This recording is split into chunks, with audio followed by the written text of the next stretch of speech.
Laudetur Jesus Christus, Saint-Père Laudetur. Mes frères et sœurs, dans les enseignements précédents, nous avons parlé des vices de la colère, de l'orgueil, du mensonge, de la luxure, de la jalousie, de la tristesse et de la cupidité. Aujourd'hui, nous aborderons le vice de la paresse. Le premier enseignement portera sur la nature et les causes de la paresse. Cicéron définit la paresse comme étant la crainte de la fatigue. Saint Jean Chrysostome, Saint Jean Damascène dit qu'elle est la crainte du travail. De même pour saint Thomas d'Aquin, la paresse est une sorte de peur, c'est la peur de l'effort qu'exige le travail en raison de la fatigue qui doit en résulter. La paresse n'est pas essentiellement la langueur, la lenteur à agir, l'inactivité ou l'oisiveté. La paresse est une peur du travail ou de la peine attachée au travail qui affecte la volonté, qui l'empêche d'agir ou d'accomplir son devoir.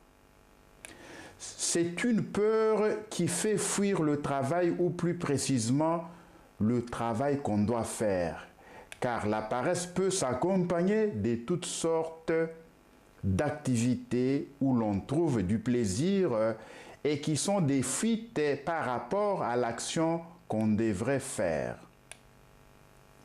Le travail est ingrat qui n'apporte aucune gratification. Existe une tentation de le fuir pour rechercher ce en quoi on trouvera du plaisir. La soif immodérée du plaisir est une des causes principales de la paresse. Cela est évident chez les personnes avides des plaisirs charnels. L'impureté sous toutes ses formes, vous vous rappellerez, nous avons parlé en long et en large de l'impureté dans les précédents enseignements. Je disais que l'impureté sous toutes ses formes engendre la mollesse des caractères et la paresse. La gourmandise qui appesantit le corps et engloutit en quelque sorte la volonté rend l'homme paresseux. La paresse plonge ainsi ses racines dans la sensualité. La cause de la paresse peut être aussi d'ordre psychique, en ce sens que l'esprit lui-même répugne à s'appliquer au travail, alors qu'il le pourrait. Il y a une sorte d'indolence mentale qui est une disposition intérieure à éviter le moindre effort physique ou moral.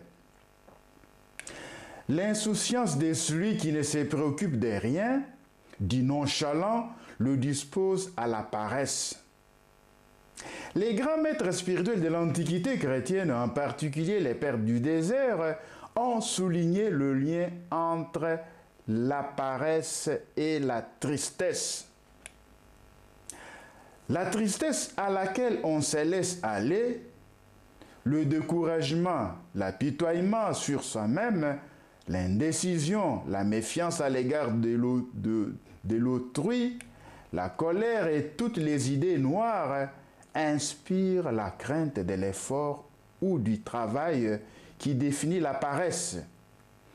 Car ces sentiments négatifs affaiblissent l'âme et la vide de son énergie. Du côté de l'intelligence, le manque de motivation sera cause de paresse. On fuit alors le travail parce qu'on n'est pas motivé. N'étant pas motivé, on perd tout intérêt au travail et on le délaisse dans la mesure où on peut, c'est-à-dire qu'on en fait le moins possible. Laudetur Jesus Christus, Saint-Père Laudetur. Je pense que nous pouvons continuer encore. Nous pouvons parler des espèces de paresse. La paresse n'a pas d'objet spécial qui ferait qu'elle s'oppose à une vertu en particulier, comme la gourmandise s'oppose à la tempérance, l'orgueil à l'humilité, la colère à la douceur. La paresse est un vice général qui s'oppose en fait à toutes les vertus. Il y a ainsi autant d'espèces de paresse qu'il y a des genres d'activités où l'on pratique la vertu. Il existe alors la paresse physique, la paresse intellectuelle, la paresse morale, la paresse spirituelle. Il y a paresse physique où l'on est retenu par la peur de l'effort physique. Elle se caractérise par l'amour de ses aises, par la fuite de ce qu'on estime trop fatigant, par la recherche exagérée du repos. Il y a de même une paresse intellectuelle où l'on ne se soucie guère de savoir ce qu'il faudrait savoir. On ne fait pas d'effort pour connaître la vérité. On ne fait pas d'effort critique pour démêler le vrai du faux. Elle donne son entier crédit à ceux qui parlent le plus fort. Par cette sorte de paresse, l'intelligence se rend incapable de discerner ce qui est erroné et mensonger. Elle devient la proie facile du père du mensonge. La paresse morale affecte la volonté. Elle consiste à fuir l'effort que coûte l'acquisition des vertus. Elle est l'ennemi numéro 1 du progrès moral. Par la négligence dont elle se nourrit, elle ouvre la porte à la prolifération des vices. La paresse spirituelle est appelée par les pères acédie. Elle relève davantage de la tristesse que de la crainte.